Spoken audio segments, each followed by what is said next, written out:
विधानसभेला काँग्रेस जास्त जागा लढणार असल्याची माहिती समोर येते।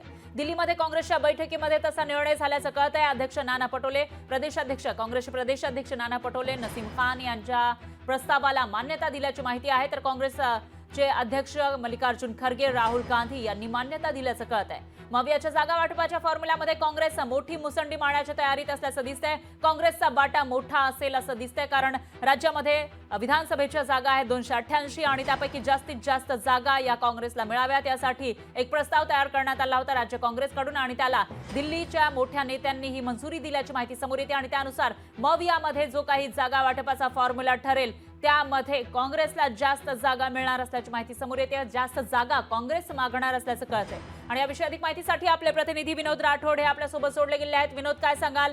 विधानसभेसाठी काही दिवस आहेत, मात्र मवियाकडून जोरदार तयारी सुरू आहे। जागा वाटपाविषयी सुद्धा चर्चा सुरू झाल्यात, पण याच्यामध्ये काँग्रेस ज्यांना सगळ्यात जास्त खासदार ज्यांचे महाराष्ट्रामध्ये निवडून आले आहे तो सगळ्यात मोठा भाऊ असेल आणि जास्तीत जास्त जागा या काँग्रेसच्या वाटेला याव्या यासाठी काँग्रेसकडून प्रयत्न सुरू असल्याचं कळतंय। काय अपडेट्स?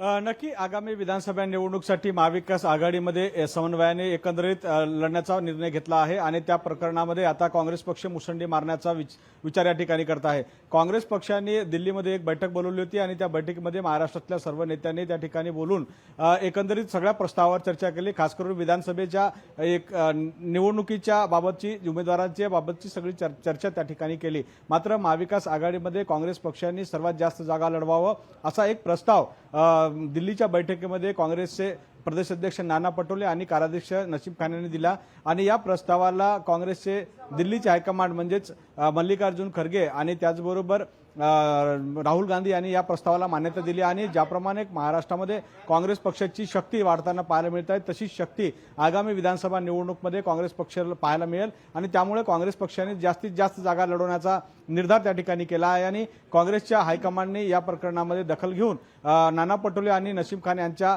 दोन्ही नेत्यांच्या प्रस्तावाला मान्यता दिली आहे। त्यामुळे काँग्रेस पक्ष आता महाविकास आघाडीमध्ये मोठ्या जागा लढवण्याच्या तयारीत या ठिकाणी पाहायला मिळत आहे आणि जास्तीत जास्त जागा लढवण्याचा निर्धार काँग्रेस पक्षाने दिल्लीमध्ये केला आहे आणि तशीच प्रकारची मागणी आता महाराष्ट्रामध्ये करण्यात येणार आहे। निश्चितच विनोद, मात्र त्यासाठी जे त्यांचे मित्र पक्ष आहेत ते तयार होणार का असाही सवाल आहे। त्यांची काय प्रतिक्रिया असेल तेही बघावं लागेल। दरम्यान धन्यवाद तुम्ही दिलेल्या या सविस्तर माहितीसाठी। लोकशाही मराठी ऐका, पहा, जागरूक रहा।